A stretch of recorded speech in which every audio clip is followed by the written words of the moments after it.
رہے ہو اور قوم کو اپنے پیچھے چلا رہے ہو, اور چند بیچارے سادہ لوگ اور کچھ بیوقوف آپ کے پیچھے ہو گئے ہیں. تو اللہ اس بدبخت کے شر سے ہماری حفاظت فرمائے. کافی زیادہ ہو گیا میرے بھائی, اس کے حق میں تو کم بولا ہے بھی میں نے, جتنا بولو کم ہے. اور اچھا کمال ہے, اس کے بعد بھی میری تصویریں لگا لگا کے ویڈیو چلا رہے ہیں یار, بس اپنے آپ کو وائرل کرنا ہے. پھر میری تصویر لگائی بھی ہوتی ہے اور تھوڑے دن بعد اس کے فالوورز نے لگائی بھی ہوتی ہے. بھائی چپ کر کے بیٹھ جاؤ یار تم, پھر وہی لگائی بھی ہوتی ہے. اچھا بھائی, وہ جو انہوں نے نادر علی کو انٹرویو دیا ہے اس میں بھی علمی لحاظ سے بہت خیانتیں کی ہیں.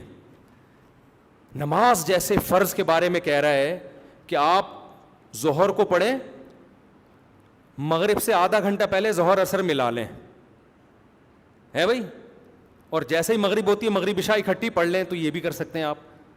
کسی کا بھی یہ مذہب اہل سنت والجماعت میں سفر میں اختلاف ہے. سفر میں امام حنیفہ کے نزدیک تو سفر میں بھی جمع نہیں کر سکتے. اس کے دلائل کیا ہیں وہ ایک الگ بحث ہے, وہ میں کچھ کلپ ریکارڈ کروائیں اور بھی ریکارڈ کروا دوں گا کہ وہ دو نمازیں اکٹھی پڑھنے کی حدیث ہے, اس کا کیا مفہوم ہے. لیکن وہ مسئلہ پھر بھی اختلافی ہے. امام شافعی کے ہاں سفر میں 2 نمازیں, لیکن حضر میں کسی کی رائے بھی نہیں ہے. پوری امت کا اجماع ہے کہ آپ ظہر کو قضا نہیں کر سکتے. وہ جو حدیث ہے نا بخاری مسلم کی کہ بغیر عذر کے نبی صلی اللہ علیہ وسلم نے 2 نمازیں اکٹھی پڑھی ہیں, اس کا وہ مفہوم نہیں ہے جو یہ ٹچا بیان کر رہا ہے. اس کا وہ مفہوم ہے جو فقہا بیان کرتے ہیں. آپ دین سیکھو محدثین اور فقہا سے. نماز جس کے بارے میں قرآن کہہ رہا ہے کہ والذین هم علی صلواتہم یحافظون, جگہ جگہ قرآن کہہ رہا ہے اہل ایمان اپنی نمازوں کی حفاظت کرتے ہیں.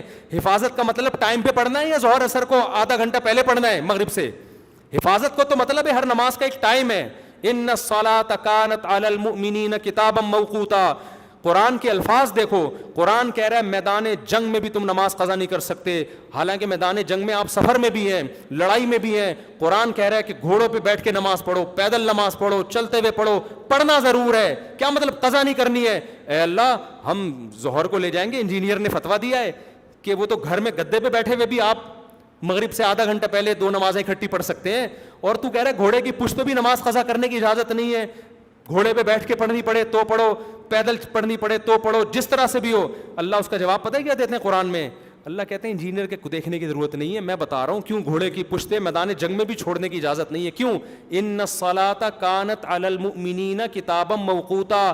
نماز مومنین پر مقررہ اوقات میں فرض ہے. اوقات وہ ہیں جو حدیث جبریل میں نبی نے بتائے ہیں, وہ نہیں ہے جو انجینئر بتا رہا ہے.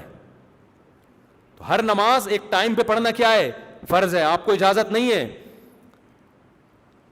نادر علی اللہ جزائے خیر دے, انہوں نے جب مجھے انٹرویو کے لیے بلایا نا, تو ان کو چاہیے تھا مجھ سے یہ سوال پوچھتے, جو اچھا کام ہوگا اپنے کھاتے میں. میں اہل حدیث عالم سے ملا, دیکھا میری وجہ سے اب دیوبندی اہل حدیثوں سے مل رہے ہیں. او بھائی میں 2003 میں گیا تھا پنجاب, وہاں بھی میں اہل حدیثوں سے میری دوستیاں تھیں, علماء سے دوستیاں تھیں, اس سے پہلے بھی تھیں. ہر چیز اپنے کھاتے میں, ہر چیز اپنے کھاتے میں. تبلیغی جماعت میں بہت سے اہل حدیث چلتے ہیں. آپ ان اہل حدیث کو ہدف بناتے ہو جو متشدد ہیں, ان دیوبندیوں کو ہدف بناتے ہو جو متشدد ہیں, ان پہ لے کے آپ کہتے ہو سیارے دیوبندی. ایسے آپ نے دیکھ کے, کوئی مسلک دیکھ کے چاول کی طرح نہیں ہوتا کہ چاول چکھے آپ نے اندازہ لگا دیا پوری دیکھ کے آئے گل گئی ہے. تو کیا ہوتا ہے, یہ تلاش کرتا ہے. کوئی دیوبندی نے لمبی چوڑی پھینک دی نا ممبر پہ بیٹھ کے, فوراً کلپ دیکھو یہ علماء کیا کر رہے ہیں. ابھی ساری دنیا کے علماء یہ کر رہے ہیں, یہ ایک آدمی ہے. باقیوں سے تم نے جا کے پوچھا ہے کون کیا کر رہا ہے, اس کا کیا نظریہ ہے؟ کسی اہل حدیث نے فضول بات کر دی, سب پہ فتویٰ لگا دیا. تو یہ آپ فرقواریت کم نہیں کر رہے, آپ کیا کر رہے ہیں؟ تو اس لیے ان کے مریدین سے میں کہتا ہوں کہ آپ کے جو بابے ہیں نا, آپ کے جو بابے ہیں, ان کا کوئی موقف نہیں ہے, ان کا کوئی نظریہ نہیں ہے, نہ یہ قرآن و سنت کو مانتے ہیں, نہ بخاری مسلم کو. یہ کسی ایک جگہ ٹکنے والے آدمی ہے ہی نہیں. ان کا موقف یہ ہے کہ کبھی کسی کی بیجا تعریف شروع کر دو اور کبھی کسی کی بیجا مخالفت شروع کر دو. فلانے ایسے, ڈمکانے ایسے, پھر تھوڑی تعریفیں بھی کر دیتا ہے تاکہ لوگ یہ نہ سمجھیں کہ میں ون سائیڈڈ ہوں.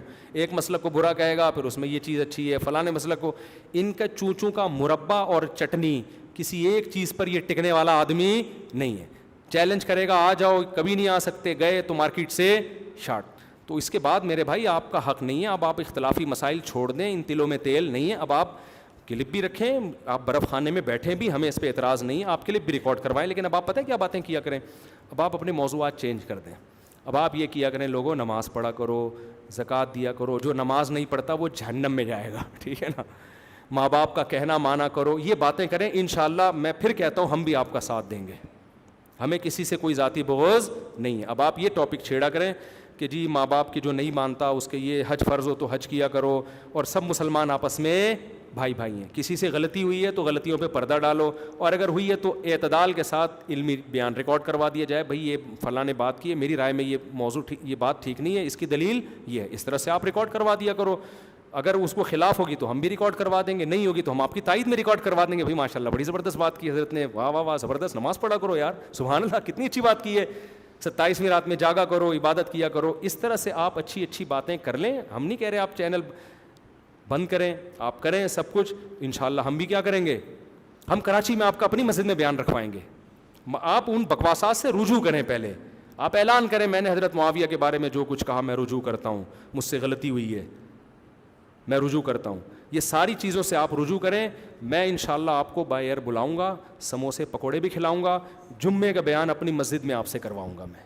تو ہم انجینئر صاحب سے کہتے ہیں آپ کراچی آئیں, مناظرہ جیتیں نہ جیتیں, مناظرہ نہیں, ہم تو آپ کا اکرام کریں گے. یہ توبہ کر لیں آپ, میں حضرت معاویہ کے خلاف آئندہ زندگی میں کبھی بھی نہیں بولوں گا, میں حضرت مغیرہ ابن شعبہ کے خلاف کبھی بھی نہیں بولوں گا. میں ان سب کا احترام کرتا ہوں. کوئی حضرت معاویہ گالیاں نہیں دلواتے تھے حضرت علی کو, یہ سب بکواس ہے, جھوٹے الزامات ہیں ان کے اوپر. ابھی پھر بخاری کا حوالہ لے کے بیٹھ جائے گا, تو ابے ہم تو آ رہے تھے نا یہ سب چیزیں سمجھانے کے لیے. تو ان سے رجوع کریں. آئندہ آپ بولے میں پازیٹیو وے میں کام کروں گا, ہم آپ کو کراچی بلائیں گے, نہیں تو ہم آپ کے پاس جائیں گے, گلے ملیں گے, آپ کے ساتھ چائے سموسوں کا تبادلہ ہوگا. ہمیں کسی سے ذاتی بغض بولو نہیں ہے. بہت ہو گیا.